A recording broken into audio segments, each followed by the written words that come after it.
Hello students, welcome to my channel. आज मैं आप सभी को इस वीडियो में चैप्टर नंबर 4 की एक्सरसाइज 4.3 का क्वेश्चन नंबर 1 का फर्स्ट पार्ट करवाने जा रही हूँ। हमें दिया है find the nature of the roots of the following quadratic equations, if the real roots exist find them. तो क्वेश्चन नंबर 1 में हमें बोला है कि ये जो हमें क्वाड्रेटिक इक्वेशन दी हुई है इसका हमें nature of roots find out करने हैं और अगर रियल रूट्स एग्जिस्ट करते हैं तो वो हमें फाइंड आउट करना है। ठीक है, तो चलिए स्टार्ट करते हैं। फर्स्ट पार्ट में हमें दिया हुआ है 2x square minus 3x plus 5 is equal to 0। तो सबसे पहले आपने क्या करना है, ये जो आपको क्वाड्रेटिक इक्वेशन दी हुई है 2x square minus 3x plus 5 is equal to 0, तो देखना है क्या ये जो हमारी क्वाड्रेटिक इक्वेशन है ये ax square plus bx plus c is equal to 0 की फॉर्म में है। तो ये हमारी इक्वेशन इस फॉर्म में है। ठीक है, अब हमें क्या करना है, nature of roots find out करने। तो nature of roots find out करने के लिए ना हमें क्या करना होता है, डिस्क्रिमिनेंट निकालना होता है। जैसे ही आप डिस्क्रिमिनेंट निकालोगे तो आपको नेचर ऑफ रूट्स मालूम पड़ जाता है। ठीक है, तो चलिए डिस्क्रिमिनेंट निकालने के लिए सबसे पहले तो आप वैल्यूज को कंपेयर करिए। एक्स स्क्वायर का कोफिशिएंट जो है उसे हम क्या बोलते हैं, ए। ठीक है, तो एक्स स्क्वायर का कोफिशिएंट क्या है, ए, तो ये क्या हो जाएगा हमारे पास 2 और b का वैल्यू क्या हो जाएगा, x का कोफिशिएंट कितना है -3 और c की वैल्यू क्या आ जाएगी हमारे पास, कांस्टेंट नंबर क्या है 5। ठीक है, तो हमें क्या निकालना है, डिस्क्रिमिनेंट।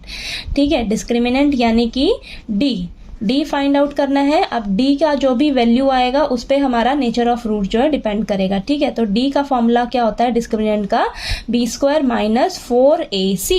अब फटाफट से वैल्यू पुट करिए। बी का वैल्यू क्या है आपके पास -3, तो -3 का स्क्वायर हो जाएगा -4 इंटू ए कितना है 2 और सी का वैल्यू कितना है 5।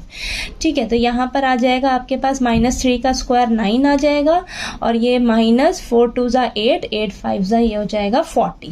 ठीक है, तो यहाँ पर 9 प्लस का 9 है, माइनस का 40 है, प्लस माइनस माइनस होगा। ठीक है, माइनस का 31 आएगा, यानी कि आपके पास जो डी की वैल्यू आई है वो माइनस का 31 आई है, यानी कि जो डी की वैल्यू है वो लेस देन 0 है। ठीक है, लेस देन 0 है। तो मैंने आपको इंट्रोडक्शन पार्ट में करवाया हुआ है जो नेचर ऑफ रूट्स होता है, अगर आपका डी का वैल्यू लेस देन 0 होता है, ठीक है, लेस देन 0 आए तो इस केस में आपके जो रियल रूट्स होते हैं वो नहीं निकलते हैं। ठीक है, तो यहां पर लिखिए आप, real roots does not exist.